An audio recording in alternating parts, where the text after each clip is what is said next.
अगला टॉपिक है हमारे पास एपिस्टेसिस का। एपिस्टेसिस एक्चुअली क्या होता है? एपिस्टेसिस ये होता है कि effect of one gene on one locus interface with effect of other locus. ठीक है, ये मुश्किल वर्डिंग लग रही है, क्या होता है एक्चुअली? देखें इसमें है क्या, अगर हमारे पास ये एक क्रोमोसोम है, इस पे इंफॉर्मेशन मौजूद है, फ्लावर कलर को इसने बनाना है येलो, ठीक है, या तो उसके बाद दोनों अलील पे कैपिटल वाई होगा तो ये येलो बना देगा, अगर एक कैपिटल वाई हो कि स्मॉल वाई हो तब भी येलो होगा, और दोनों स्मॉल वाई हो तो ये हो जाएगा ग्रीन। ठीक है, इसके पास ये इन्फॉर्मेशन मौजूद है। तो ये हम नॉर्मल पढ़ते हैं, प्लांट्स में ऐसी इन्फॉर्मेशन होती है। मैं एग्जांपल दे रहा हूँ, कोई भी इन्फॉर्मेशन हो सकती है। ये हम क्रोमोसोम ले लें, अगर क्रोमोसोम नंबर 10 उसमें इन्फॉर्मेशन है। इसी प्लांट के क्रोमोसोम नंबर 12 में एक और क्रोमोसोम है, एक ऐसी जीन मौजूद है जो कि वो क्या कहती है कि ये मैं इसको एक्सप्रेस नहीं होने दूँगी। ठीक है, इस पर नेगेटिव इफेक्ट डालती है, इसमें इंटरफेयर करती है, इसके काम में टांग अड़ाती है। इस प्रोसेस को क्या कहेंगे? एपिस्टेसिस। ये बिल्कुल वैसा ही है, हमारी सोसाइटीज़ में लोगों में बहुत टैलेंट होता है, मगर वो लोग क्या कहेंगे, इस वजह से काम नहीं कर पाते। वो क्या है एक्चुअली, इन्वायरमेंट क्या है, सोसाइटी क्या है, लोग क्या है, उस बंदे के लिए एपिस्टेसिस हैं जो उसको काम नहीं करने दे रहे, उसके काम में टांग अड़ा रहे हैं। बिल्कुल वैसे ये वाली जीन इसको येलो होने से या ग्रीन होने से रोक रही है, इसमें टांग अड़ा रही है और इसको कलरलेस कर रही है। एपिस्टेसिस का मतलब यही है। तो यही मेंशन है, इफेक्ट ऑफ वन जीन, जैसे मैंने बोला येलो होने का या ग्रीन होने का ऑन वन लोकस, एक अलग क्रोमोसोम पे मौजूद था, ये इंटरफेयर कर रहा है with the effect of other locus. ठीक है, येलो या ग्रीन होना है या कोई भी ऐसा करैक्टर है वो उसको नहीं होने दे रहा, इसके काम में टांग अड़ा रहा है। इसका मतलब ये डोमिनेंस से अलग है। डोमिनेंस में ऐसा नहीं होता। डोमिनेंस में क्या होता है, अगर कैपिटल वाई डोमिनेंट था तो येलो हो जाएगा, अगर दोनों स्मॉल वाई आ जाएंगे जो रिसेसिव कंडीशन है तो क्या हो जाएगा, ग्रीन हो जाएगा। मगर ये वाले एलील तो अपनी जगह मौजूद हैं, मगर इसके साथ एक टांग अड़ाने वाले एलील भी मौजूद है जो कि अलग क्रोमोसोम पे मौजूद है। ठीक है, इसी एग्जाम्पल क्या है, बॉम्बे फिनोटाइप। बॉम्बे फिनोटाइप ऐसा होता है कि ABO ब्लड सिस्टम जो हम पढ़ चुके हैं अभी, इसमें क्रोमोसोम नंबर 9 पे एक जीन होती है आई जीन, जो कि अगर IA हो तो A एंटीजन बनाती है, ब्लड ग्रुप A हो जाता है। IB हो तो B एंटीजन बनाती है, ब्लड ग्रुप B हो जाता है। अगर IA IB दोनों हो तो AB ब्लड ग्रुप हो जाता है। अब एक और क्रोमोसोम नंबर 19 पे हमारे पास जीन मौजूद होती है जिसको कहते हैं जीन H। ठीक है, जीन H का क्या काम है, ये एक एंजाइम बनाती है जिसका नाम है फ्यूकोसाइल ट्रांसफरेज। ठीक है, फ्यूकोसाइल ट्रांसफरेज इसका नाम है। ये क्या करती है, हमारे रेड ब्लड सेल के अंदर एक मॉलिक्यूल मौजूद होता है फ्यूकोस।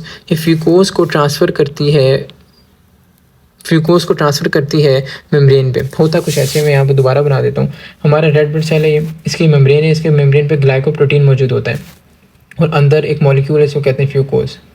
तो एंजाइम जो है फ्यूकोसाइल ट्रांसफरेज, ये क्या करेगा, ये फ्यूकोस को, ये आएगा सेल के अंदर, ये फ्यूकोस को कहेगा कि भाई ग्लाइकोप्रोटीन के ऊपर जाके बैठ जाओ। ये ग्लाइकोप्रोटीन के ऊपर जाके बैठ जाएगा। जब ग्लाइकोप्रोटीन के ऊपर जाके बैठेगा तब इसके ऊपर अब जो एंटीजन बना है क्रोमोसोम 9 से, A एंटीजन या B एंटीजन या AB दोनों एंटीजन, उसने आके इसके ऊपर लगना है। ठीक है, इसके ऊपर बैठना है फ्यूकोस मॉलिक्यूल के ऊपर। तो ये अब फ्यूकोसाइल ट्रांसफरेज जो कि फ्यूकोस मॉलिक्यूल को ग्लाइकोप्रोटीन के ऊपर बिठा रहा है, वो बनाने का काम है जीन H का, और जीन H मौजूद है क्रोमोसोम नंबर 19 में। थोड़ी सी बातें हैं, दोबारा देखते हैं। क्रोमोसोम नंबर 19 है, क्रोमोसोम नंबर 19 के ऊपर एक जीन है जिसका नाम है जीन H। इसका काम है एक एंजाइम प्रोड्यूस कराना, फ्यूकोसाइल ट्रांसफरेज। फ्यूकोसाइल ट्रांसफरेज का क्या काम है कि रेड ब्लड सेल के अंदर जो फ्यूकोस है उसको ग्लाइकोप्रोटीन के ऊपर बिठाना। तो ग्लाइकोप्रोटीन के ऊपर बैठेगा तो आके इसके ऊपर क्या लग जाएगा, एंटीजन लग जाएगा, AB दोनों जो भी एंटीजन लगना है ब्लड ग्रुप का। तो अगर किसी बंदे में कैपिटल H है, ठीक है, तो क्या होगा, दोनों अलील कैपिटल H है तो एंजाइम प्रोड्यूस हो जाएगा। अगर एक भी कैपिटल H है क्योंकि डोमिनेंट है तब भी ये एंजाइम प्रोड्यूस हो जाएगा। अगर किसी बंदे में क्रोमोसोम नंबर 19 पे दोनों स्मॉल H हैं, दोनों स्मॉल H का मतलब रिसेसिव है, तो एंजाइम प्रोड्यूस नहीं कर सकेगा। जब एंजाइम प्रोड्यूस नहीं होगा तो फ्यूकोस जो है वो ग्लाइकोप्रोटीन के ऊपर आके नहीं लग सकेगा। तो ग्लाइकोप्रोटीन के ऊपर आके नहीं लगेगा तो चाहे एंटीजन A बने चाहे एंटीजन B बने, तो वो एंटीजन भी नहीं बन सकेगा और दोनों ऐसी कंडीशन में ब्लड ग्रुप O हो जाएगा क्योंकि एंटीजन जो इसके ऊपर आके बैठ ही नहीं सका। ठीक है, तो ये ऐसी कंडीशन है कि ब्लड ग्रुप जो क्रोमोसोम नंबर 9 है उसके आई जीन ने A एंटीजन और B एंटीजन तो बनाया, मगर इसमें टांग अड़ाने के लिए एक जीन H भी आ गया कि वो कहे भाई मैं तो रिसेसिव कंडीशन में हूँ, मैं तुम्हारा काम नहीं करूँगा। इसने टांग अड़ाई और इसको एक्सप्रेस ही नहीं होने दिया, A और B एंटीजन को, ब्लड ग्रुप O हो गया। ठीक है, ये एक एग्जाम्पल है। उसके बाद एपिस्टेसिस की और भी कुछ एग्जाम्पल्स हैं जो कि मैं आपको थोड़ा बताता हूँ यहाँ बता देता हूँ मैं आपको। अच्छा, एपिस्टेसिस की कुछ ऐसी एग्जांपल्स हैं और मैं थोड़ा सा इसको और एक्सप्लेन करता हूँ कि एपिस्टेसिस जो है दो तरह के हो सकते हैं। देखिए, मैंने आपको जैसे ऊपर बताया था कि येलो, अगर प्लांट का कलर, फ्लावर का कलर येलो होना है तो दोनों कैपिटल वाई भी हो सकते हैं तो हो जाएगा येलो। एक कैपिटल वाई एक स्मॉल वाई भी हो सकता है तब भी हो जाएगा येलो। दोनों स्मॉल वाई होंगे तो होगा ग्रीन। ये चीज़ क्लियर है? तो एक और क्रोमोसोम पे, ये समझे क्रोमोसोम नंबर 10 पे इन्फॉर्मेशन है, क्रोमोसोम नंबर 12 पे इन्फॉर्मेशन है जो कि एक ऐसी जीन है जिसको कहते हैं हम आई का मतलब इंटरफेयरिंग जीन। अगर वो उसके दोनों अलील कैपिटल आई हो तब भी इंटरफेयर करेगी, एक कैपिटल आई हो एक स्मॉल आई हो तब भी इंटरफेयर करेगी, अगर दोनों स्मॉल आई हो तो वो इंटरफेयर नहीं करेगी, इसको एक्सप्रेस होने दे देगी। अगर क्रोमोसोम नंबर 12 पे दोनों कैपिटल आई हैं तो वो क्या करेगी, ये येलो को काम नहीं करने देगी और वो एक्सप्रेस नहीं होगा। अगर एक भी कैपिटल आई है वो भी क्या है, डोमिनेंट है, वो भी इसको काम नहीं करने देगा। अगर दोनों स्मॉल आई हैं ये इंटरफेयर नहीं करेंगे, कहेंगे चलो तुम अपना काम कर लो। तो ये इंटरफेयरिंग जो जीन है जो कि डोमिनेंट जीन है, देखें कैपिटल आई क्या है, डोमिनेंट है, यहाँ भी कैपिटल क्या है, डोमिनेंट है। तो डोमिनेंट जीन ने एक दूसरी जीन को काम नहीं करने दिया, एक्सप्रेस नहीं करने दिया, उसके काम में टांग अड़ाई, उसके काम में दखल अंदाजी की, तो इसको हम क्या कहेंगे कि डोमिनेंट एपिस्टेसिस है। ठीक है। सिमिलरली अगर कुछ ऐसा हो, मैं दोबारा बनाता हूँ, कैपिटल वाई ये होगा yellow, capital Y small Y ये भी होगा येलो, और स्मॉल वाई होगा ग्रीन। ये क्रोमोसोम नंबर 10 पे। अगर आप क्रोमोसोम नंबर 15 ले लें, उस पर कोई ऐसी जीन है जिसको हम कहते हैं सी, उसके भी ऐसे होंगे, दोनों कैपिटल सी होगा या एक कैपिटल सी एक स्मॉल सी होगा, या दोनों स्मॉल सी होंगे, एलील्स हैं उसके। अगर दोनों कैपिटल सी हों तो भी ये कहेगा भाई कोई मसला नहीं है, अब अपना काम को टांग नहीं अड़ा रहा मैं। अगर एक कैपिटल सी हो तब भी ये क्या कहेगा, मैं टांग नहीं अड़ा रहा, अपना काम कर लो। मगर जब रिसेसिव कंडीशन आ जाए, दोनों स्मॉल सी आ जाए, ये कहे भाई आप काम नहीं कर सकते, मैं आपके काम में टांग अड़ाऊँगा, आपको मैं वाइट कर दूँगा और आप जो है वो येलो नहीं हो सकते, मैं दखल अंदाजी करूँगा। तो जब अब रिसेसिव जीन ने एक ऐसी जीन को एक्सप्रेस नहीं होने दिया कोई और जीन को, तो ये कहलाएगा रिसेसिव होम एपिस्टेसिस। ठीक है, रिसेसिव एपिस्टेसिस कहलाएगा ये। ठीक है, तो ये दो हमारे पास डोमिनेंट एपिस्टेसिस, रिसेसिव एपिस्टेसिस है। इसके एग्जांपल मैंने सिंध की बुक से ये चार्ट उठाया, आपकी बुक में हो सकता है कुछ और एग्जांपल्स हो, आप वो एग्जांपल देख लीजिएगा। बट इनके जो मेन है वो रेशोज़ होते हैं, डोमिनेंट एपिस्टेसिस और रिसेसिव एपिस्टेसिस को समझना, उनके रेशोज़ जो ज़्यादा इंपॉर्टेंट होते हैं। एग्जाम्पल ज़ाहिर है आपसे ऐसे नहीं पूछी जाती MCQ में। अब होता क्या है एक्चुअली, मैं इससे आपको रेशो क्या निकलता है वो मैं समझा देता हूँ। एक्चुअली होता क्या है कि एक प्लांट है, ठीक है, ये सिंध की बुक में प्लांट की एग्जांपल दी हुई है। ये प्लांट है, प्लांट के बाद जीन्स होते हैं कुछ। ये जो कैपिटल डी है, कैपिटल डी का काम है, एक मॉलिक्यूल होता है एंथ्रासियानिन, इसको प्रोड्यूस कराना और प्लांट को डार्क करना, प्लांट को डार्क कलर देना। और जो कैपिटल डब्ल्यू है, इसका काम क्या है कि प्लांट को ये डार्क कलर को एक्सप्रेस नहीं होने देना, प्लांट को क्या कर देना, वाइट कर देना, स्पॉट्स ले आना, वाइट कर देना प्लांट को। तो ऐसे ये डी है तो स्मॉल डी भी होगा इसका, तो स्मॉल डी क्या करेगा, वो कहा है रिसेसिव जीन है। और ये कैपिटल डब्ल्यू है तो स्मॉल डब्ल्यू भी होगा, वो ये क्या करेगा, ये डी जीन को काम करने देगा। तो ये डोमिनेंट एपिस्टेसिस की एग्जांपल है। मतलब क्या कि इस प्लांट में अगर कैपिटल डी हो तो प्लांट होगा डार्क, इस प्लांट में कैपिटल डी स्मॉल डी हो तब भी प्लांट होगा डार्क, अगर इस प्लांट में दोनों स्मॉल डी हो तो प्लांट होगा लाइट। ठीक है, ये जीन्स हैं डी के नाम से। अच्छा, अब किसी और क्रोमोसोम के ऊपर अगर जीन मौजूद है कैपिटल डब्ल्यू, तो प्लांट को क्या कर देगा, वो डी को काम नहीं करने देगा, प्लांट को कर देगा लाइट। ठीक है, टांग अड़ाएगा। ऐसे ही कैपिटल डब्ल्यू स्मॉल डब्ल्यू है तो प्लांट को ये भी लाइट कर देगा क्योंकि ये डोमिनेंट है। और स्मॉल डब्ल्यू है तो ये कहेगा प्लांट को डार्क ही रखेगा, ये टांग नहीं अड़ाएगा। ये जो आई से मैंने समझाया था, ये इंटरफेयरिंग, ये वाली एग्जाम्पल है ये वाली। ठीक है, ये इंटरफेयरिंग वाली एग्जाम्पल है जो डोमिनेंट एपिस्टेसिस है। तब होता क्या है, इन्होंने लिया भाई इसके गैमेट्स बनाए, एक कैपिटल डी स्मॉल डी, एक ऐसा प्लांट लिया जिसका वो हाइब्रिड है, जिसके पास सारे एलील्स मौजूद हैं, capital D small D, capital W small W, उनको आपस में क्या करा दिया, क्रॉस करा दिया। तो अब आपको पता है गैमेट्स कैसे बनते हैं, एक डी को पकड़ेंगे और डब्ल्यू के साथ लिख देंगे, ये गैमेट बन गया। उसी डी को फिर दूसरे डब्ल्यू के साथ लिख दिया, गैमेट बन गया। फिर स्मॉल डी को पकड़ा, एक डब्ल्यू के साथ लिख दिया, गैमेट बन गया। फिर स्मॉल डी को दूसरे डब्ल्यू के साथ लिख दिया, गैमेट बन गया। ऐसे ही गैमेट बनाए और एक वाले गैमेट को एक तरफ रख दिया, एक को एक तरफ। अब क्या होगा कि जहाँ जहाँ कैपिटल डब्ल्यू आएगा वो टांग अड़ाने वाला है, वो प्लांट को वाइट कर देगा और प्लांट के जो डी वाला है डार्क होने वाला एलील को क्या करेगा, एक्सप्रेस नहीं होने देगा। तो हम देखते हैं जहाँ जहाँ कैपिटल डब्ल्यू, ये कैपिटल डब्ल्यू आया, क्या कर दिया इसने, वाइट कर दिया। यहाँ भी कैपिटल डब्ल्यू वाइट हो गया, यहाँ भी वाइट हो गया, यहाँ भी वाइट हो गया, यहाँ भी वाइट हो गया, यहाँ भी वाइट हो गया। ठीक है, यहाँ भी कैपिटल डब्ल्यू वाइट कर दिया, यहाँ भी कैपिटल डब्ल्यू वाइट कर दिया, यहाँ भी वाइट कर दिया, यहाँ भी और यहाँ भी और यहाँ भी। अगर हम काउंट करें तो कितने हो जाएंगे, ये 1, ये 2, ये 3, ये 4, 5, 6, 7, 8, 9, 10, 11 और ये 12। तो 12 वाइट स्पॉटेड प्लांट्स इसने प्रोड्यूस कराए, क्योंकि कैपिटल डब्ल्यू ऐसा था जो कि नॉर्मल डी को काम नहीं करने दे रहा और डार्क कलर प्रोड्यूस नहीं करने दे रहा। तो 12 वाला रेशो यहाँ से आ गया। अब हमें ये पता है कि अब 3:1 एक और रेशो आएगा। अब ये है कि अगर दोनों स्मॉल डब्ल्यू आ जाएँ तो वो डी को काम करने देंगे। तो कोई ऐसा हो जिसमें एक भी डी हो तो वो अपना काम कर सकेगा, और स्मॉल डब्ल्यू हो तो वो टांग नहीं अड़ाएगा। तो ऐसा देख लेते हैं। तो यहाँ इन्होंने हाईलाइट भी किया हुआ है, ये अगर हम देखें ये वाला, दोनों स्मॉल डब्ल्यू हैं, दोनों कैपिटल डी हैं, दोनों स्मॉल डब्ल्यू हैं, तो डार्क रेड हो जाएगा क्योंकि स्मॉल डब्ल्यू इंटरफेयर नहीं करेंगे। ऐसे ही यहाँ पर दोनों स्मॉल डब्ल्यू हैं, कैपिटल डी, ये भी डार्क रेड हो जाएगा। यहाँ भी दोनों स्मॉल डब्ल्यू हैं, कैपिटल डी, ये भी डार्क रेड हो जाएगा। तो डार्क रेड कितने बन गए हमारे पास? 3 बन गए। सिमिलरली एक और है जो कि ये लास्ट वाला है, यहाँ पर इन्होंने थोड़ी मिस्टेक की हुई है, ये स्मॉल डी है, ये भी स्मॉल डी है, इन्होंने यहाँ कैपिटल लिख दिया, स्मॉल डी होगा, ठीक है। दोनों स्मॉल डी, दोनों स्मॉल डब्ल्यू। स्मॉल डी का मतलब ये है कि वो डार्क रेड नहीं, वो लाइट रेड है, मतलब कलर नहीं प्रोड्यूस करेगा, तो लाइट रेड होता है। और दोनों स्मॉल डब्ल्यू है तो टांग अड़ाने वाले नहीं है, नॉर्मल जो जीन काम कर रहे हैं उसको करने दिया, तो एक ही ऐसा प्रोड्यूस हुआ।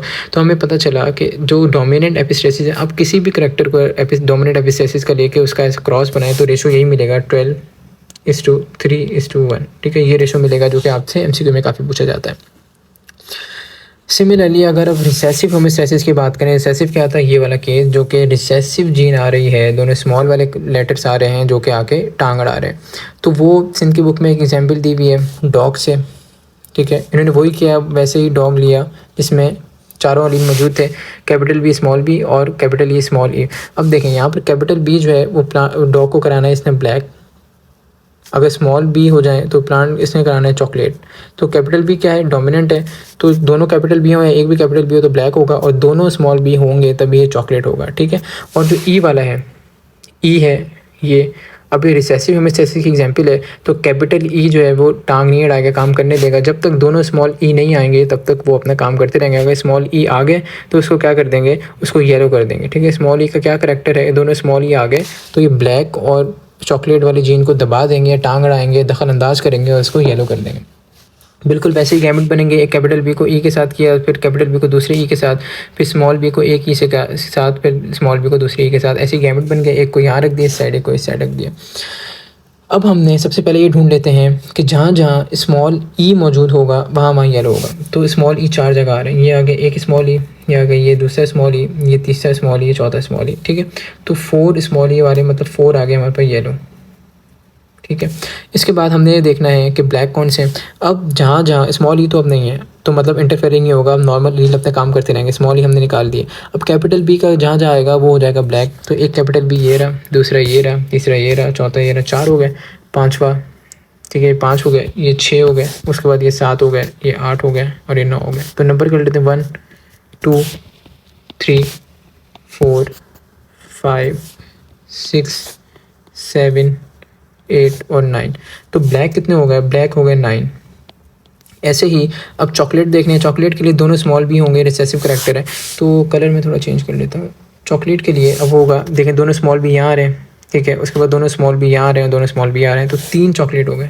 3 चॉकलेट हो गए तो रेशो बना 9:3:4।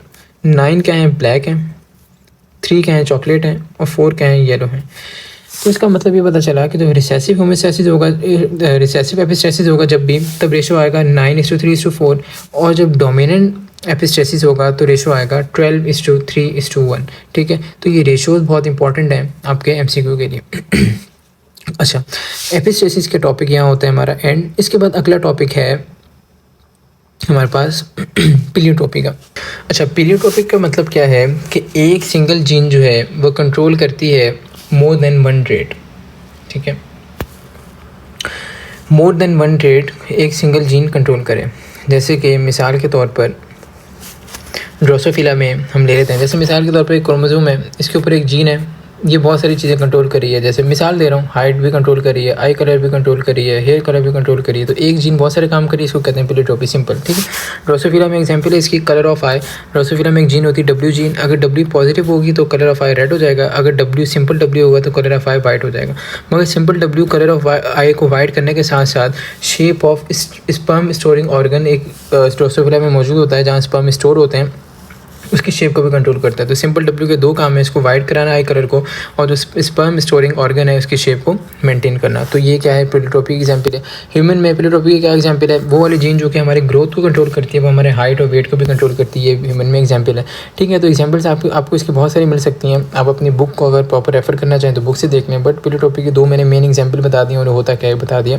अच्छा, अगला टॉपिक है क्वालिटेटिव ट्रेड्स और क्वांटिटेटिव ट्रेड्स। क्वालिटेटिव ट्रेड्स क्या होते हैं, ठीक है, फ्यू डिस्टिंक्ट वैरायटीज़, ठीक है, मतलब क्या, जैसे आप समझें कोई एक नंबर मैं ले लूँ, वो जैसे एक नंबर है 5, दूसरा नंबर है 5, दूसरा नंबर है 9, तो ये क्या है, कुछ वैरायटीज़ हैं, कुछ नंबर्स हैं जिसको हम क्या कहते हैं, डिसकंटिन्यूस वेरिंग ट्रेड। मतलब क्या कि डिसकंटिन्यूस से देखिए 1 के बाद 5 आ गया, फिर 9 आ गया, कंटिन्यूस नहीं है, डिसकंटिन्यूस चीज़ है। ऐसे ही सिमिलरली रेंज ऑफ वैराइटीज़ होता है क्वांटिटेटिव, जो समझ आता जाएगा, हम पर आगे बढ़ते हैं। क्वांटिटेटिव रेंज ऑफ वैराइटीज़ होता है क्वांटिटेटिव ट्रेड में, मतलब कंटिन्यूस वेरिंग ट्रेड है, जैसे 1 2 3 4 5 एक कंटिन्यूस मैनर में चल रहा है, ऐसे ट्रेड भी चल रहे होंगे तो कंटिन्यूस वेरिंग ट्रेड होते हैं। एक क्वांटिटेटिव को थोड़ा सा मैंने एक्सप्लेन किया, एग्जाम्पल भी जाएँ और अच्छा समझ आएगा। सीड कलर है, सीड कलर में 2 ही हैं सिर्फ, येलो होगा या ग्रीन, ठीक है। और अगर ब्लड ग्रुप में जाएँ तो ब्लड ग्रुप क्या हो सकता है, या तो किसी का ए होगा, या किसी का बी होगा, या किसी का ओ होगा, या किसी का ए बी होगा। तो क्या है कि एक पर्टिकुलर होगा, ठीक है, बहुत ज़्यादा नहीं है। अगर हम हाइट पे जाएँ, अगर हम क्वांटिटेटिव की एग्जांपल पे जाएँ तो ह्यूमन हाइट है, जैसे वो किसी की 6 भी हो सकती है, किसी की 5.9 भी हो सकती है, किसी की 5.8 भी हो सकती है, किसी की 5.7 भी हो सकती है। ऐसे बहुत आपको छोटा किसी कोई बंदा देखने बहुत ज़्यादा जिसको डॉर्फिज्म हो तो वो उसमें 3 भी हो सकती है। तो ऐसे करके ह्यूमन हाइट जो है वो कितनी वेरी कर सकती है, 3 से लेके 6 तक, इवन 7 तक भी किसी की भी हाइट हो सकती है। तो भी बहुत ज़्यादा वैराइटीज़ हैं, तो इसलिए हम कहते हैं कंटिन्यूसली वेरिंग ट्रेड, वेरी बहुत ज़्यादा करें। ऐसे ही ह्यूमन स्किन कलर है, ह्यूमन स्किन कलर को अगर आप देखें तो ऐसा नहीं है कि किसी का बहुत डार्क स्किन कलर होगा और किसी का बहुत वाइट। तो जो बीच के शेड्स हैं, डार्क से थोड़ा कम, थोड़ा और कम, फिर थोड़ा सा वाइट, फिर थोड़ा और वाइट, फिर बहुत वाइट, फिर बहुत ज़्यादा वाइट, तो बहुत ज़्यादा स्किन कलर में वैराइटीज़ हैं, बहुत ज़्यादा शेड्स हैं। तो ये भी क्या है, कंटिन्यू वेरी करिए, थोड़ी थोड़ी वेरिएशन के साथ बहुत ज़्यादा हमारे पास इसकी एग्जाम्पल्स मौजूद हैं। तो ये इसलिए हम इसको कहते हैं कंटिन्यूसली वेरिंग ट्रेड्स। तो आपको अब ये समझ आ गया होगा। अच्छा, अगला पॉइंट क्या है, अलील्स और multiple alleles of single gene इसको कंट्रोल करी होती हैं। जैसे हमारे पास सीड कलर है, तो सीड कलर के लिए एक कोई अलील होगी, ठीक है, कोई क्रोमोसोम पे होगी, वो सीड कलर को कंट्रोल करी होगी। ऐसे ही ब्लड ग्रुप है, तो ब्लड ग्रुप के लिए एक जीन्स हैं वो मौजूद हैं, किसी का ए होता है, किसी का बी होता है।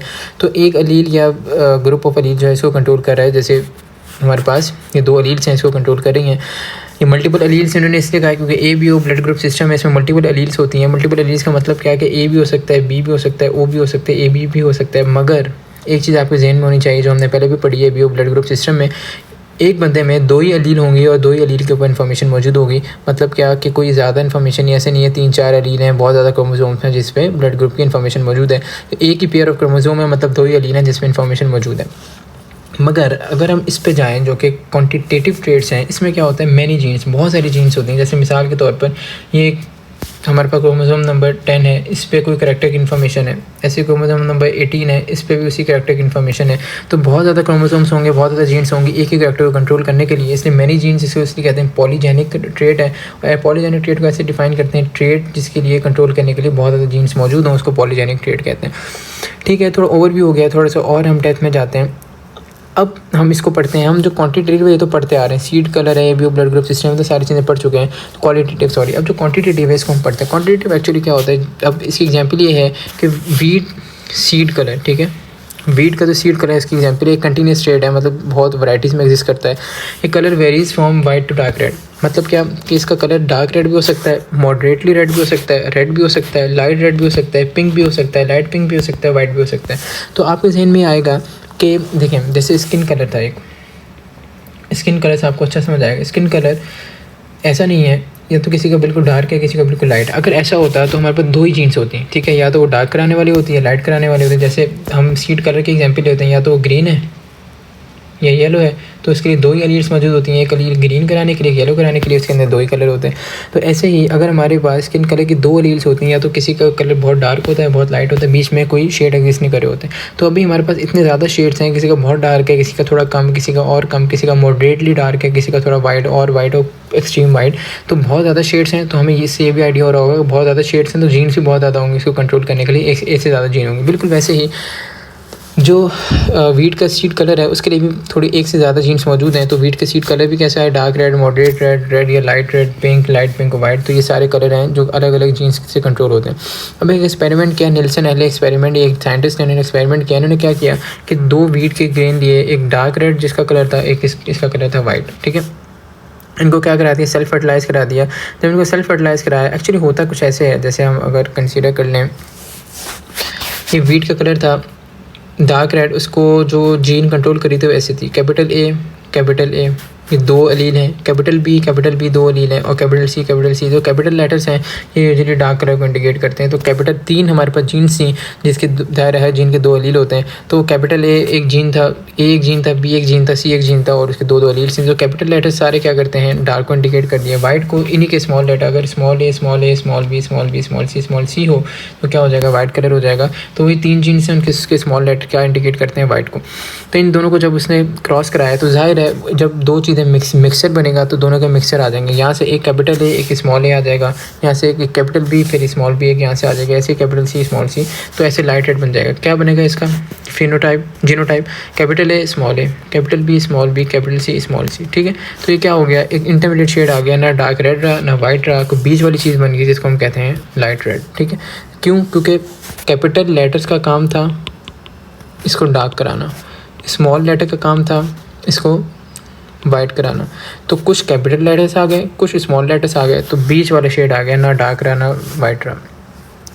अब जब इसने लाइट रेड वालों को, इस जीनोटाइप वालों को आपस में सेल्फ फर्टिलाइज़ कराया तो बहुत ज़्यादा वैराइटीज़ आई। कुछ डार्क रेड मिले, कुछ मॉडरेटली रेड मिले, कुछ रेड मिले, कुछ लाइट रेड मिले, कुछ पिंक मिले, कुछ लाइट पिंक मिले, कुछ वाइट मिले। ठीक है, ये उनके नंबर्स हैं जो नीचे मेंशन है। जब इसने इन सब का ग्राफ बनाया, जैसे डार्क रेड 1 था, मॉडरेट रेड 6 था, तो डार्क रेड 1 था तो ये आ गया ग्राफ में, मॉडरेट रेड 6 था तो ग्राफ में यहाँ आ जाएगा, रेड जो है वो 15 था तो ग्राफ में थोड़ा और ऊपर आएगा, लाइट रेड सबसे ज़्यादा था तो ग्राफ की पीक में लाइट रेड आ गया, फिर पिंक जो है थोड़ा और कम था तो दोबारा वापस हो गया, लाइट पिंक और कम था 6 था तो और यहाँ आ गया, और वाइट जो है बहुत कम था तो यहाँ आ गया। तो ग्राफ ऐसे एक पीक बनी, ऊपर क्या फिर नीचे आया। तो ये बेल की तरह है, बेल कुछ ऐसी होती है, तो बेल की तरह इसलिए इसको कहते हैं बेल शेप ग्राफ। ठीक है, अब पॉलीजेनिक ट्रेड जो है वो यूजुअली एक जीन से ज़्यादा कंट्रोल कर रहे होते हैं। जैसे मैंने आपको स्किन कलर की एग्जांपल दी, तो जीन कौन कौन सी है, वही जैसे मैंने बताया, एक ए जीन है, एक बी जीन है, एक सी जीन है। इसको कंट्रोल करने के लिए ए के पास भी अलील हो सकती है तो कैपिटल ए स्मॉल है, बी भी कैपिटल बी स्मॉल बी, सी भी कैपिटल सी स्मॉल सी। या अगर सब कैपिटल लेटर्स होंगे, कैपिटल लेटर प्रमोट करते हैं डार्क कलर को जो कि रेड है, और स्मॉल लेटर्स प्रमोट करते हैं वाइट कलर को जो कि लाइट है। तो अगर सारे कैपिटल लेटर्स हो जाएं तो डार्क रेड हो जाएगा, अगर सारे स्मॉल लेटर्स हो जाएं तो क्या हो जाएगा, सारे कैपिटल लेटर्स में डार्क रेड हो जाएगा। अगर सारे स्मॉल होने चाहिए, यहाँ पर सारे स्मॉल लेटर्स हो जाएं, स्मॉल ए स्मॉल बी स्मॉल सी, तो क्या हो जाएगा, ये वाइट हो जाएगा। ठीक है, अगर अब आपका इंटरमीडिएट शेड आ जाए, मतलब कैपिटल ए आ गया, स्मॉल ए आ गया, कैपिटल बी आ गया, कैपिटल बी स्मॉल बी, और कैपिटल सी स्मॉल सी, तो ये भी इंटरमीडिएट शेड आ जाएगा क्योंकि 7 कलर मिले। देखें, white, light pink, light red, moderate red और डार्क रेड। तो हमारे पास टोटल 6 अलील्स हैं। अगर हम कैपिटल ए लिखें, कैपिटल बी लिखें, कैपिटल सी लिखें, तो ये एक एक्सट्रीम है जो कि रेड होगा। सारे कैपिटल हैं तो ये डार्क रेड शो करेगा।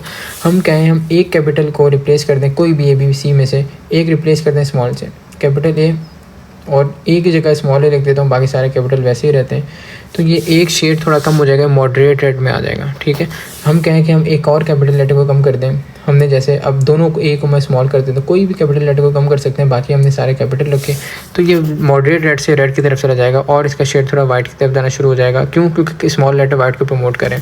अब हम कहें हम 3 स्मॉल लेटर कर देते हैं, मैंने कर देता हूँ, दोनों स्मॉल ए कर दिए, एक स्मॉल बी कर दिया, बाकी वही मैंने सेम रखा। तो लाइट रेड से और इस तरफ चला जाएगा, रेड से लाइट रेड की तरफ चला जाएगा। अब हम कहें हम एक और कैपिटल लेटर को कम कर दें, स्मॉल ए स्मॉल बी और दोनों कैपिटल सी कर दिए, 2 कैपिटल लेटर हैं 4 स्मॉल लेटर हैं, तो अब क्या होगा, लाइट पिंक से हो जाएगा पिंक हो जाएगा। अब हम कहें कि एक और इस कैपिटल लेटर को कम कर दें, ठीक है, दोनों स्मॉल ए दोनों स्मॉल बी, एक स्मॉल सी और एक कैपिटल सी, तो ये पिंक से लाइट पिंक में चला जाएगा। अब हम कहें हम सारे स्मॉल कर दें, सारे स्मॉल कर दिए मैंने, तो ये वाइट बन गया। तो आपको इससे आइडिया हो गया होगा, जितने ज़्यादा कैपिटल लेटर होंगे उतने ज़्यादा वो कलर रेड से करीब होगा, जितने स्मॉल लेटर होंगे उतने वाइट से करीब होगा। और यही इसका जो सीक्वेंस है, डार्क रेड, फिर मॉडरेट रेड, फिर लाइट रेड, फिर पिंक, फिर लाइट पिंक, फिर वाइट। ठीक है। अच्छा, इसके बाद कुछ और अगर हम करैक्टर्स देखें कंटिन्यूसली वेरिंग ट्रेड के, तो हमें वो मिलता है स्किन कलर और ह्यूमन हाइट। तो 3 हमने करैक्टर पढ़े हैं, वीट कलर जो है और स्किन कलर और ह्यूमन हाइट। ठीक है, ये भी बिल्कुल वैसे ही होगा, बहुत सारी जीन स्किन कलर को कंट्रोल करेंगी, और जब बहुत सारी डार्क जीन आ जाएंगी तो स्किन कलर डार्क हो जाएगा, बहुत सारी वाइट कलर आने वाले जीन आ जाएंगे तो स्किन कलर वाइट हो जाएगा, बिल्कुल वैसे ही जैसे वीट कलर है। और ह्यूमन हाइट का भी बिल्कुल वैसे ही होता है। तो ये आपको ये 3 जो है एग्जाम्पल्स पता होने चाहिए। इंटेलिजेंस को भी यूजुअली हम इसमें ले रहे होते हैं, तो ये 3-4 एग्जाम्पल्स का आइडिया होना चाहिए। अच्छा, अब कुछ इफेक्टिव इन्वायरमेंट भी आता है इन जीन्स का। हमने ये तो देख लिया जेनेटिक्स का इफेक्ट आ रहा है, ठीक है, वो तो हमने देख लिया। बहुत सारी जीन्स हैं जो अगर ज़्यादा कराने वाली ज़्यादा जीन्स होंगी तो वो करेक्टर ज़्यादा एक्सप्रेस होगा, अगर कम कराने वाली ज़्यादा जीन्स होंगी तो करेक्टर कम, वो हमने देख चुके हैं अच्छी तरह, ठीक है। अब इन्वायरमेंट का इफेक्ट क्या आता है, जैसे हाइट है, हाइट पे इन्वायरमेंट का क्या इफेक्ट होगा। मिसाल के तौर पर अगर कोई बंदा है उसको प्रॉपर न्यूट्रिशन नहीं मिल रही, वो गरीब है, प्रॉपर न्यूट्रिशन नहीं है, तो क्या होगा, उसकी हाइट छोटी रह जाएगी, ठीक है। तो इन्वायरमेंट का ये इफेक्ट हो सकता है। अगर स्किन कलर देखें तो अगर कोई बंदा है बहुत ज़्यादा धूप में रहता है, कोई मज़दूर है बहुत ज़्यादा धूप में रहता है, तो सनलाइट की ज़्यादा होने की वजह से मेलानिन पिगमेंट जो है ज़्यादा प्रोड्यूस होता है। जब मेलानिन पिगमेंट ज़्यादा प्रोड्यूस होगा तो उसका कलर क्या हो जाएगा, डार्क हो जाएगा। ऐसे ही इंटेलिजेंस देखें, अगर कोई बच्चा है जो कि जिसका ग्रुप जो है, जिसका सोबत जो है वो ऐसे लोगों में जो कि बहुत ज़्यादा इंटेलिजेंट नहीं है और वो सही कामों की तरफ उनका रुझान नहीं है, तो वो बच्चा भी क्या होगा, उसका एनवायरनमेंट पे उसका इफेक्ट आएगा और वो क्या होगा, उसकी भी इंटेलिजेंस जो है, जो इसमें इंटेलिजेंस थी वो भी क्या हो जाएगी, दब जाएगी और अपना दिमाग वो यूज़ नहीं करेगा। तो ये इन्वायरमेंट का भी ऐसे इन चीज़ों पे इफेक्ट आ सकता है। बट ज़ाहिर है मेनली क्या चीज़ कंट्रोल करती है, जेनेटिक्स, बट इन्वायरमेंट भी सेकेंडरी इफेक्ट डाल सकते हैं उन पे। अच्छा, अब हमने देखना है डिसकंटिन्यूस वेरिंग ट्रेड, ठीक है। डिसकंटिन्यूस ट्रेड हमने दो देखें, कंटिन्यूस ट्रेड और डिसकंटिन्यूस ट्रेड जो है उसकी एग्जांपल है एक रोलिंग ऑफ टंग, ठीक है। ये क्या होता है कि कुछ लोग होते हैं वो क्या करते हैं, अपनी टंग को जो यू शेप में रोल कर सकते हैं जब माउथ से बाहर निकालती हैं। ऐसे है जैसे बच्चे ने ज़ुबान अपनी मुंह से बाहर निकाली और यू शेप में, यू बन रहा है तो यू शेप ने अपनी टंग को रोल कर लिया, तो ये डिसकंटिन्यूस ट्रेड है। तो डिसकंटिन्यूस ट्रेड की एक ये बात है, या तो इसमें येस होता है या नो। हम जैसे कलर और हाइट में देख रहे थे, बहुत सारी जीन्स ही एक मतलब कलर है तो वो मिड जो है वो ब्लैक के करीब हो सकता है, ब्लैक से थोड़ा सा दूर वाइट के करीब, तो बहुत सारी वैरायटीज़ हैं। मगर इसमें ऐसा नहीं है, डिसकंटिन्यूस ट्रेड्स जो होते हैं या तो होगा या नहीं होगा, इसमें कोई और दूसरी बात नहीं है, ठीक है। अब इसका ग्राफ कैसे बनता है उसका तो हमने देख लिया था, बेल शेप ग्राफ था। इसका ग्राफ कैसे बनेगा, अगर हम कोई इंडिविजुअल ले रहे हैं, मिसाल के तौर पर कोई हमने क्लास ले ली, उस क्लास में जितने भी लोग हैं कंसिडर कर लेते चलें 50 लोग हैं, वो हमने रख लिया वाई एक्सिस पे, और फिनोटाइप मतलब जो रोलिंग ऑफ टंग है किसी में है किसी में नहीं है, तो हमने वो रख लिया एक्स एक्सिस पे। तो रोलर्स हैं उनका हमने ये ग्राफ बना दिया, ये बार चार्ट बना दिया, और जो नॉन रोलर है जो रोल नहीं कर पा रहे हमने ये बार चार्ट बना दिया। जब इसको हमने ड्रॉ किया तो कुछ ऐसा बनेगा, ठीक है। तो ये कैसा ग्राफ बनना है, ये एसिमेट्रिकल, ठीक है, सिमेट्री नहीं है, ये एसिमेट्रिकल है, मतलब कभी नीचे जा रहा है कभी ऊपर, तो ये एसिमेट्रिकल ग्राफ है। तो दो चीज़ें अपने बेल शेप ग्राफ याद रखना है कंटिन्यूस वेरिंग ट्रेड के लिए, और एसिमेट्रिकल हम आपने याद रखना है डिसकंटिन्यूस ट्रेड्स के लिए, ठीक है। अच्छा, अब अगला टॉपिक है हमारा है वो जीन लिंकेज। तो ये वर्ड ही बता रहा है, जीन तो आपको पता है कि क्या होती है, पूरे चैप्टर में देखते आ रहे हैं। लिंकेज क्या है, लिंकेज का मतलब है कि जुड़े रहना आपस में, ठीक है। तो अब अगर एक क्रोमोसोम है, जैसे हमारे अंदर हज़ारों करोड़ों करैक्टर्स हैं, ठीक है, मगर क्रोमोसोम तो अगर आप देखें तो 23 ही हैं, 23 पेयर्स ऑफ क्रोमोसोम्स हैं हमारे अंदर।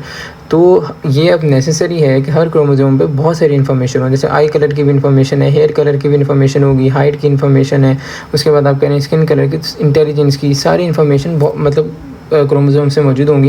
इवन एक क्रोमोसोम में मैक्सिमम 4000 जीन्स मौजूद सकती हैं, 4000 तरह की इन्फॉर्मेशन एक क्रोमोसोम के ऊपर मौजूद हो सकती है, क्योंकि 23 पेयर्स का क्रोमोसोम है और 23 पेयर्स ने ही सारी हमारी बॉडी की इन्फॉर्मेशन कंटेन करनी है। तो एक क्रोमोसोम पे बहुत सारी जीन्स हैं, बहुत सारी इन्फॉर्मेशन होगी। तो जो एक क्रोमोसोम पे इन्फॉर्मेशन है, जैसे मैं कंसीडर कर लेता हूँ, अगर ये क्रोमोसोम है, कोई क्रोमोसोम 8 ले लेते हैं, इसका ये फादर वाला हिस्सा, ये मदर वाला, ये फादर वाला हिस्सा है, ये मदर वाला।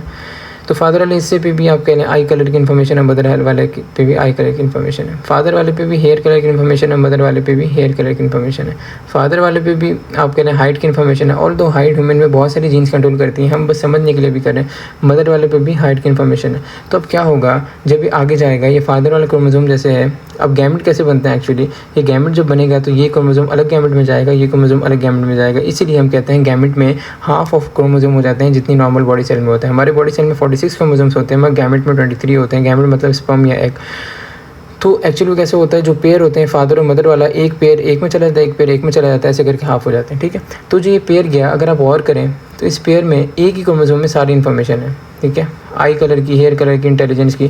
तो ये क्या है, आपस में लिंक है, आपस में जुड़े हुए हैं, ये अलग नहीं हुए। ऐसा नहीं हुआ आई कलर की इन्फॉर्मेशन अलग हो गई और ये बाकी दो एक साथ चलेंगे, ऐसा नहीं है। जो एक क्रोमोसोम में इन्फॉर्मेशन मौजूद थी वो एक साथ ही आगे गई और यह एक साथ आगे क्या जाएगी, आगे ऑफस्प्रिंग में जाएगी। तो ये मेंशन है 1 chromosome must carry numerous gene. एक क्रोमोसोम में बहुत सारी जीन्स होती हैं बिकॉज नंबर ऑफ क्रोमोसोम क्या है लिमिटेड है और जो हमारे करेक्टर्स हैं बहुत ज़्यादा हैं। तो जीन लिंकेज ऐसे ही बनता है अगर ये सारी हम कह लें करेक्टर की जीन्स हैं, ये 1 2 3 4 एक ही क्रोमोसोम पे मौजूद हैं, ये लिंक हुई हुई आपस में, आगे जाएंगे तो एक साथ जाएंगे। तो इसको डिफाइन कैसे करते हैं, all genes located in chromosome link together. तो एक क्रोमोसोम पे इन्फॉर्मेशन है आपस में जुड़ी हुई है।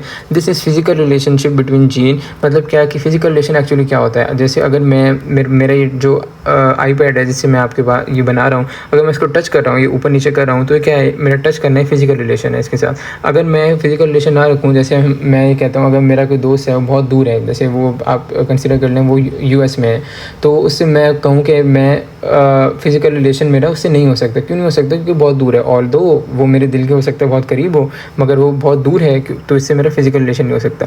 तो यही एक चीज़ है कि आप जिसको टच कर रहे हैं, जिससे आप इन कॉन्टैक्ट आ रहे हैं, तो वो क्या है एक्चुअली, वो फिजिकल रिलेशन है। तो ये जीन्स का जो आपस में लिंक्ड है, ये क्या है, फिजिकली लिंक्ड है, आपस में जुड़ी हुई होती हैं। ठीक है, ऐसे होगा, ये जीन आपस में ऐसे जुड़ी हुई हैं। ठीक है, तो इनका फिजिकल रिलेशनशिप होता है, इसका मतलब ये है। अब जीन ग्रुप क्या होता है, अगर एक क्रोमोसोम के ऊपर जितनी जीन्स हैं, जितनी भी हैं, ठीक है, एक क्रोमोसोम के ऊपर है, एक क्रोमोसोम में फादर वाला हिस्सा, दूसरा मदर वाला हिस्सा, सारे इस पे भी सेम इन्फॉर्मेशन होगी, हम पढ़ते आ रहे हैं। अगर आई कलर की यहाँ है तो आई कलर की यहाँ भी होगी। ऑल्दो आई कलर हो सकते हैं या ब्राउन हो या ब्लैक की हो, मगर आई कलर की इन्फॉर्मेशन वही इन्फॉर्मेशन होगी। तो ये जो दोनों हिस्से मिलके जो एक पेयर है, मिलके एक जीन ग्रुप बनाता है, जीन ग्रुप। ठीक है, ये जितने भी इसके ऊपर जीन्स होंगे मिलके ग्रुप बनाएंगे। तो ये mention all gene on a particular chromosome, एक पर्टिकुलर क्रोमोसोम पे एक जितने भी जीन्स मौजूद हैं मिलके एक लिंकेज ग्रुप या जीन लिंकेज ग्रुप बना रहे होते हैं। तो ह्यूमन के पास 23 पेयर्स होते हैं, तो ज़ाहिर है 23 जीन लिंकेज ग्रुप होंगे। तो यहाँ पे एमसीक्यू में पूछा जा सकता है डायरेक्टली कि ह्यूमन के पास कितने जीन लिंकेज ग्रुप होते हैं, तो आप 23 मार्क करेंगे। तो कोई भी ऑर्गेनिज्म का आपसे पूछा जा सकता है कि कितने जीन लिंकेज ग्रुप होंगे, तो सिंपली आपसे पूछते हैं उस ऑर्गेनिज्म में, ठीक है, उस ऑर्गेनिज्म में कितने पेयर ऑफ क्रोमोसोम है। जैसे ड्रोसोफिला की हम एग्जांपल ले लें, ड्रोसोफिला में हमारे पास 4 पेयर्स ऑफ क्रोमोसोम्स होते हैं, या आपके लिए 8 क्रोमोसोम।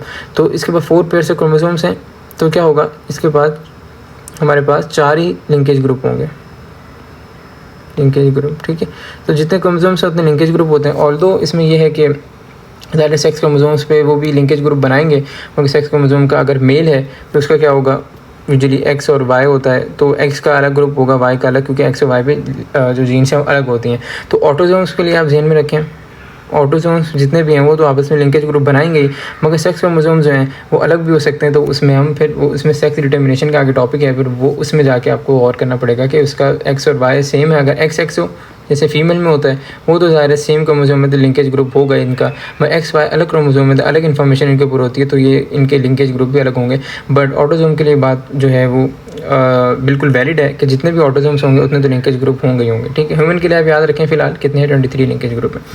अच्छा, अब थोड़े से लिंकेज ग्रुप की एग्जांपल दी हुई है यहाँ पर, क्या कि क्रोमोसोम अगर एक्स है, जैसे हम मेल्स में एक्स और वाई होता है और फीमेल में एक्स एक्स होता है, तो ये एक्स क्रोमोसोम जो है, जो कि सेक्स क्रोमोसोम है, इस पर कलर ब्लाइंडनेस की इन्फॉर्मेशन भी होती है, हीमोफीलिया और गाउट। कलर ब्लाइंडनेस क्या एक्चुअली, कलर ब्लाइंडनेस है हमारे पास, जो कि यूजुअली कुछ लोग जो हैं वो रेड और ग्रीन में डिफ्रेंशिएट नहीं कर पाते, तो वो कलर ब्लाइंडनेस है। हमारे इसी चैप्टर में आगे आएगा। हीमोफीलिया क्या होता है कि ब्लड क्लॉटिंग में मसला होता है, जैसे हम अगर कोई चोट लग जाए तो कुछ टाइम बाद ब्लड क्लॉट हो जाता है, तो उनकी वो जो ब्लड क्लॉट होना, ब्लड रुकने का मसला होता है।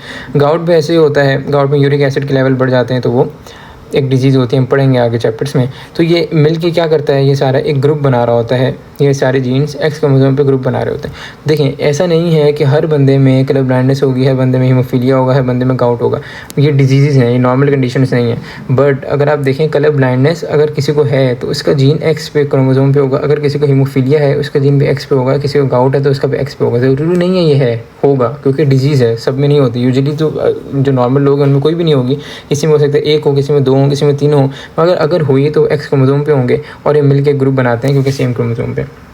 अगर क्रोमोसोम नंबर 11 की एग्जांपल ले लें तो सेल अनीमिया होता है, रेड ब्लड सेल की एफिशिएंसी हो जाती है, तो वो वाली डिजीज़ का जो जीन है वो भी क्रोमोसोम 11 पे होगा। अगर ल्यूकीमिया की बात करें, ये एबनॉर्मल वाइट ब्लड सेल जो हमारी ब्लड का कंपोनेंट है, वाइट ब्लड सेल एबनॉर्मल होते हैं, तो वो भी इसका भी अगर ये एबनॉर्मलिटी की जीन हो वो भी क्रोमोसोम 11 पे होगी। ऐसे ही एल्बिनिज्म में क्या होता है, मेलानिन पिगमेंट जो हमारी स्किन को डार्क कलर दे रहा होता है वो नहीं होता। तो इन तीनों की ये क्या है, ये भी नॉर्मल कंडीशन नहीं है, अगर मौजूद हुई तो क्रोमोसोम नंबर 11 पे होंगी, ये भी मिलकर ग्रुप बना रही होती हैं। तो एग्जांपल है, आपसे एमसीक्यू में पूछा जा सकता है। अच्छा, अब इसकी इंपॉर्टेंस क्या है जीन लिंकेज की। जीन लिंकेज की इंपॉर्टेंस ये है कि लिंक जीन जो होती हैं ये आपस में बहुत क्लोज होती हैं और असॉर्ट इंडिपेंडेंटली नहीं होती ड्यूरिंग गैमेट फॉर्मेशन। मतलब क्या कि अगर मिसाल के तौर पर ये कोई क्रोमोसोम था और ये एक गैमेट में चला गया और ये दूसरे गैमेट में चला गया, गैमेट मतलब स्पर्म या एग। तो ये पूरा क्रोमोसोम क्या है, इसका ऐसा नहीं है कोई ये जीन जो लगी हुई थी, कोई जीन उठ के कहीं और चली जाए, बाकी जीन्स गैमेट में चली जाए, ऐसा नहीं है। ये पूरा क्रोमोसोम, इसमें जितने भी जीन्स थी, जो भी कैरेक्टर्स है, वो सारे एक साथ गैमेट में जाएंगे। तो इसका मतलब ये है कि इंडिपेंडेंट या सॉर्ट नहीं होते, बट इसमें ये है कि मियोसिस के प्रोसेस में क्रॉसिंग ओवर होती है, हम आगे पढ़ेंगे। क्रॉसिंग ओवर के प्रोसेस में कुछ जीन्स जो हैं वो एक्सचेंज हो सकती हैं बिटवीन सिस्टर क्रोमैटिड्स, ठीक है, वो हम भी पढ़ते हैं, हम उसमें आप अभी इतना गौर ना करें, अभी ये अगला टॉपिक हमारा वही है। बट फिलहाल जहन में क्या चीज़ आपने रखनी है, फिलहाल आपने जहन में ये चीज़ रखनी है कि नॉर्मली यूजुअली क्या हो रहा होता है कि ये पूरा के पूरा क्रोमोसोम जाएगा, जितने भी इसके ऊपर जीन्स होंगे सारी गैमेट में चली जाएंगी, कोई अलग नहीं होगी। तो यही इसका मतलब है कि असॉर्ट इंडिपेंडेंटली नहीं होते। तो not obey law of independent assortment. Law of independent assortment जो है वो मेंडल का सेकंड लॉ है, जो हमने इस चैप्टर में पढ़ा भी है। उसका वो ये कह रहा था कि जितने भी जीन्स हैं उनकी मर्ज़ी है, जैसे हम पढ़े थे टॉल की 2 जीन्स थी और राउंड की 2 जीन्स थी प्लांट्स में, और डॉर्फ की जीन्स थी 2 और रिंकल्ड की 2 जीन्स थी। तो वो कह रहा था मर्ज़ी है, कोई भी जीन किसी के साथ जा सकती है। टॉल जो है वो राउंड के साथ भी जा सकता है, टॉल रिंकल्ड के साथ भी जा सकता है, ये जो डॉर्फ है राउंड के साथ। उसका कहने का मतलब ये था कोई भी जीन किसी के साथ जा सकती है, उसको कहते हैं सॉर्ट इंडिपेंडेंटली। मगर ये कह रहे हैं कि जीन लिंकेज जो है, जो बहुत करीब क्रोमोसोम के ऊपर जीन्स मौजूद हैं, वो ये लॉ जो है वो ओबे नहीं करती। दूसरी इसकी इंपॉर्टेंस क्या है कि मिनिमाइज वेरिएशन। मतलब क्या, अगर फादर के पास, ये फादर का क्रोमोसोम है, मदर का है, फादर के क्रोमोसोम के पास ब्लैक हेयर कलर की इन्फॉर्मेशन है और ब्राउन आई कलर की इन्फॉर्मेशन है, तो इसने पूरा गैमेट बना लिया। तो उस गैमेट में भी ब्लैक हेयर कलर जाएगा और ब्राउन आई कलर जाएगा, ठीक है। तो क्या हुआ एक्चुअली, वेरिएशन नहीं आई। जो फादर के पास करैक्टर्स थे वही आगे अगले बच्चे में आ गए, तो वेरिएशन नहीं आई। तो ये जो लिंकेज है मिनिमाइज़ करते हैं वेरिएशंस को। अब अगला टॉपिक है इसका ऑपोजिट, लिंकेज का ऑपोजिट क्या है, क्रॉसिंग ओवर। क्रॉसिंग ओवर में एक्चुअली क्या होता है, ये मैं आपको थोड़ा सा पहले बता देता हूँ, उससे पहले हम यहाँ एक टॉपिक को पढ़ें। देखिए, होता ये है कि मियोसिस के दौरान, मियोसिस हमारा आपने पढ़ा होगा सेकेंड ईयर में, मियोसिस में एक्चुअली क्या होता है, जो गैमेट बनने का प्रोसेस है कि हमारा जो क्रोमोसोम है ये एक तो अपने क्रोमैटिड्स बना लेता है, अपनी कॉपी बना लेता है, ठीक है। चलिए मैं एक सेकंड दोबारा मिटा के दोबारा बताता हूँ। हमारा हर क्रोमोसोम के पास उसकी एक कॉपी होती है, एक फादर से आती है, एक मदर से आती है, बहुत दफ़ा पढ़ चुके हैं, ठीक है। एक सेकेंड रुकिएगा। अच्छा, ये अगर क्रोमोसोम है कोई, ये दूसरा क्रोमोसोम है उसी का, ये फादर वाली कॉपी है, मदर वाली कॉपी है, समझ लें क्रोमोसोम नंबर 8 है, चलें, ठीक है। कोई भी क्रोमोसोम लेने, चले मैं इसको ऐसे नहीं कर रहा, इससे पास स्पेसिफाई नहीं कर रहा। ये फादर वाली कॉपी है और ये क्या है, ये मदर वाली कॉपी है, ठीक है। अच्छा, ये एक्चुअली करेगा क्या, ये फादर वाली कॉपी है, ये अपना एक और अपने जैसा बनाएगी, अपने जैसे एक और कॉपी बनाएगी मियोसिस के दौरान, जिसको हम क्या कहते हैं, क्रोमैटिड। ये क्रोमैटिड है, ठीक है। तो ये भी क्या, दूसरी जो मदर वाली कॉपी है वो भी अपने जैसे एक और कॉपी बनाएगी, जिसको हम क्या कहते हैं, क्रोमैटिड्स। तो ये एक क्रोमैटिड है, ये क्रोमैटिड है, ये क्रोमैटिड्स हैं, ठीक है। इनको हम क्रोमैटिड्स कहते हैं, जो अपनी जैसे मियोसिस के दौरान कॉपीज़ बन रही हैं। अब होगा क्या एक्चुअली, ये दोनों करीब आएंगे, करीब आके क्या होगा, कुछ ऐसी सूरत हाल बन जाएगी। करीब आ गए, इवन आके कुछ पॉइंट पे जुड़ जाएंगे, जैसे पॉइंट पे जुड़ गए, पॉइंट पे जुड़ गए। तो करीब आने को, जुड़ने को क्या कहते हैं, साइनेप्सिस। साइनेप्सिस होती है। और ये पॉइंट पे जुड़े हैं, ये पॉइंट्स क्या कहला रहे हैं, क्याज़मा। करीब आने को, जुड़ने को, प्रोसेस को क्या कहते हैं, साइनेप्सिस। और जिस पॉइंट पे जुड़े हैं वो पॉइंट्स क्या कहलाते हैं, क्याज़मा। अब होगा क्या एक्चुअली, होगा ये कि मैं कलर मुझे चेंज करना पड़ेगा। अब ये कंसिडर कर लें कि इसका मैं दूसरा जो क्रोमोसोम है उसका मैं कलर चेंज कर देता हूँ, ताकि थोड़ी सी आसानी हो जाए। अच्छा, एक क्रोमोसोम तो फर्स्ट जो है वो तो मैंने इस कलर से बना देता हूँ, ठीक है। जो दूसरा क्रोमोसोम है उसको मैं इस कलर से बनाता हूँ। ये करीब आ गए थे एक दूसरे के और ये पॉइंट टू पॉइंट जुड़ गया, ठीक है।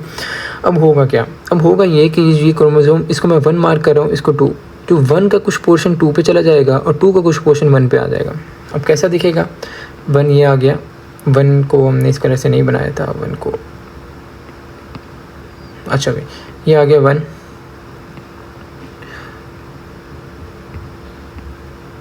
तो 1 का कुछ हिस्सा 2 वाले का हो जाएगा। ये 2 वाले का हिस्सा कुछ आ गया 1 के पास। तो अगर हम 2 बनाएं तो 2 का ऐसे ही कुछ हिस्सा ये आ जाएगा, ये आ गया 1 का कुछ हिस्सा 2 पे और 2 का कुछ हिस्सा 1 पे। तो एक्चुअली क्या हुई, ये जीन्स एक्सचेंज हो गई। इसने थोड़ी जीन इसको दे दी और इसने थोड़ी जीन इसको दे दी, ये आपस में इन्होंने एक्सचेंज कर लिया। इस एक्सचेंज की वजह से क्या होगा कि लिंकेज नहीं हुई। अब क्या हुआ, अगर इस क्रोमोसोम पे मिसाल के तौर पर ये क्रोमोसोम पे पहले आई कलर की, हेयर कलर की और इंटेलिजेंस, सबकी इन्फॉर्मेशन मौजूद थी। इसने क्या किया, इसने आई कलर की इन्फॉर्मेशन एक्सचेंज कर ली। तो अब क्या हुआ, इस क्रोमोसोम पे जितने भी इन्फॉर्मेशन थी वो सारी नहीं जाएगी, कुछ इन्फॉर्मेशन एक्सचेंज हो गई और बाकी चली जाएगी आगे गैमेट में। फिर ये अलग गैमेट बना लेगा, अलग गैमेट बना लेगा। ये मियोसिस के प्रोसेस में डिटेल में पढ़ते हैं। बट क्रॉसिंग ओवर में एक्चुअली क्या हुआ कि जीन्स एक्सचेंज हो गया, कुछ करैक्टर जो है वो एक्सचेंज कर लिए इन्होंने। बट ये हुआ किस में, ये हुआ डॉटर क्रोमैटिड्स में। ये नॉन सिस्टर क्रोमैटिड्स कहते हैं इनको। मतलब जो होमोलॉगस क्रोमोसोम है, और मैं मुश्किल टर्म यूज़ नहीं कर रहा, जो होमोलॉगस क्रोमोसोम है मतलब जो फादर वाला एक हिस्सा हर क्रोमोसोम का होता है, हर क्रोमोसोम के मदर वाला हिस्सा होता है। तो जो होमोलॉगस क्रोमोसोम है वो जो हिस्से हैं एक ही क्रोमोसोम के दो हिस्से जो होते हैं वो आपस में एक्सचेंज करें, ऐसा नहीं है क्रोमोसोम 8 जो है क्रोमोसोम 9 से कर ले, ऐसा बिल्कुल भी नहीं हो सकता। ठीक है, अब देखते हैं exchange of segment between non sister chromatids. Non sister chromatid का मतलब है ये होमोलॉगस क्रोमोसोम, ठीक है, ऑफ होमोलॉगस क्रोमोसोम, बस आप यही ध्यान में रखें, अभी फिलहाल मुश्किल टर्म्स में ना जाएँ। अच्छा, ये वाली जो डायग्राम है ये मैंने बुक से बना तो लिए, बट अगर आपने ये चीज़ समझ लीजिए मैंने आपको ऐसे समझाया तो इसकी ऐसे नीड नहीं है। अब इसकी इंपॉर्टेंस क्या है, जेनेटिक वेरिएशन आ जाती है। ठीक है, ये चीज़ अब आपको समझ आ रही होगी। अगर फादर के पास, जैसे फादर के पास ये इन्फॉर्मेशन थी, ये थी ब्राउन हेयर कलर की, ये थी ब्लैक आई की, ठीक है, तो इसने क्या किया, इसने थोड़ी जीन जो अपनी एक्सचेंज कर ली, समझ लें ब्राउन इसने उसको दे दिया और उससे इसने ले लिया ब्लैक हेयर कलर। तो क्या हुआ, जेनेटिक वेरिएशन आ गई। अब फादर से जो आगे इन्फॉर्मेशन जा रही है तो बच्चे में क्या होगा, ब्लैक हेयर कलर, मगर फादर के हेयर कलर क्या था, ब्राउन था, क्योंकि उसके बाद ब्राउन की जीन थी, बट उसने क्या किया, क्रॉसिंग ओवर में एक्सचेंज करके ब्लैक की ले ली। तो इसलिए जेनेटिक वेरिएशन अगली जनरेशन में आ रही होती है।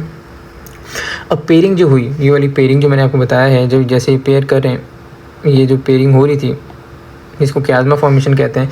पेयरिंग कहाँ होती है, ये जो एक प्रोसेस होता है, एक स्टेज है, इसको ज़ाइगोटीन स्टेज कहते हैं। ठीक है, ये आपको नाम फ़िलहाल याद रखें, बट जो डिटेल है वो तो ज़ाहिर है मियोसिस में पढ़ते हैं। ज़ाइगोटीन एक स्टेज है, उसमें ये पेयरिंग हो रही होती है। Homologous pair point two point, ठीक है, पॉइंट टू पॉइंट है, देखें ये एक पॉइंट है, क्याज़मा जिसे कहते हैं। लोकस का मतलब जहाँ जीन मौजूद होती है, बट अब फिलहाल ये ध्यान में रखें कि एग्जैक्ट पॉइंट पे क्या होती है, पेयरिंग होती है। वन होमोलॉगस, बस इस चीज़ को छोड़ दें आप, ठीक है, बस जो मैंने आपको अब तक बताया इतना ध्यान में रखें, हो जाएंगे आप सारे क्वेश्चन। क्याज़मा फॉर्मेशन वही है, founded various side between non sister chromatid, जहाँ पॉइंट पे बिल्कुल अटैच हो रहे हैं, जैसे ये पॉइंट पे अटैच है, ये पॉइंट पे अटैच है, तो ये क्या है, क्याज़मा है। अब क्रॉसिंग ओवर में क्या होता है, 4 स्ट्रैंड स्टेज, मतलब क्या कि 4 स्ट्रैंड हैं, देखें ये 2 स्ट्रैंड है, 2 क्रोमैटिड हैं और ये 2 क्रोमैटिड हैं, तो 4 स्ट्रैंड है। इसको बाइवेलेंट इसलिए कहते हैं क्योंकि क्रोमोसोम्स से 2 हैं, ये 2 क्रोमोसोम्स हैं। ठीक है, ये फादर वाला हिस्सा था, मदर वाला हिस्सा था। इसने बस मियोसिस के दौरान अपनी कॉपी बनाई, क्रोमैटिड बनाया, बट क्रोमोसोम सेम है। ठीक है, तो बाइवेलेंट टेट्राड इसलिए इसको कहते हैं क्योंकि इसने 4 क्रोमैटिड हैं, एक क्रोमैटिड ये, एक ये, एक ये, तो 4 क्रोमैटिड भी के हिसाब से देखें तो टेट्राड कहलाएगा, क्रोमोसोम के हिसाब से देखें तो बाइवेलेंट कहलाएगा। दोनों तरह से डिफाइन कर सकते हैं। एक्सचेंज ऑफ सेगमेंट होते हैं, ठीक है, अब ज़रूरी नहीं है हमेशा हो भी सकता है और नहीं भी हो सकता है। जो मैंने प्रोसेस बताया ये ऐसा भी है कि हो जाए शायद, और ये हो सकता है ना हो, दोनों पॉसिबिलिटीज़ है। होगा मैंने बता दिया कैसे होगा, हो सकता है ना हो, ये भी पॉसिबिलिटी है। अब सेपरेशन हो जाएगी, क्या होगा कि क्याज़मा फॉर्मेशन जो पॉइंट टू पॉइंट की अटैचमेंट थी वो अटैचमेंट खुल जाएगी और दोनों क्रोमोसोम्स जो हैं वो अलग अलग गैमेट में चले जाएंगे, अलग अलग स्पर्म या एग सेल बना लेंगे। ठीक है, अब इससे क्या होगा, रिकम्बिनेंट मतलब नई वैरायटी आएगी। मतलब क्या क्या, अगर फादर का क्रोमोसोम था इस पर black eye colour, brown hair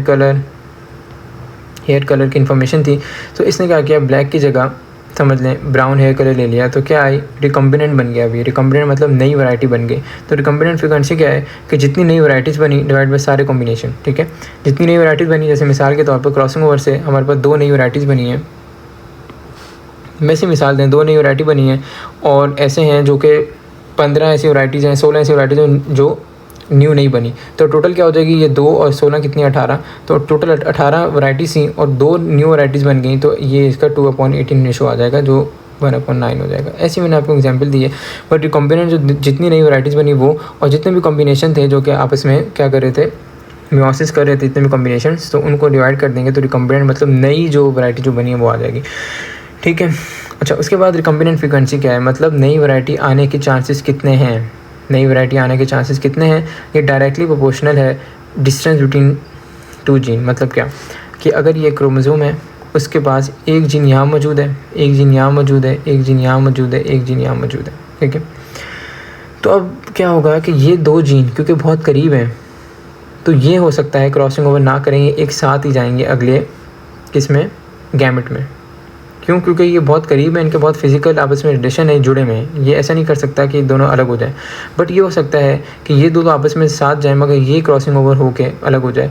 तो ये जो बहुत करीब जीन्स होते हैं, डिस्टेंस इनका कम होता है, वो क्या करते हैं, उनकी रिकम्बिनेंट न्यू वैरायटी बनाने के चांसेस कम होते हैं। तो ये मेंशन है रिकम्बिनेंट फ्रीक्वेंसी मतलब जो नई फ्रीक्वेंसी नई वैरायटी बनाने के चांसेस हैं वो directly proportional distance between two gene. जैसे इन दोनों का डिस्टेंस बहुत ज़्यादा है तो क्या करेगा, इसके नई वैरायटी बनाने के चांसेस भी ज़्यादा है। तो ये इसका मतलब ये है। ठीक है, ये टॉपिक हमारा एंड होता है लिंकेज और क्रॉसिंग ओवर का।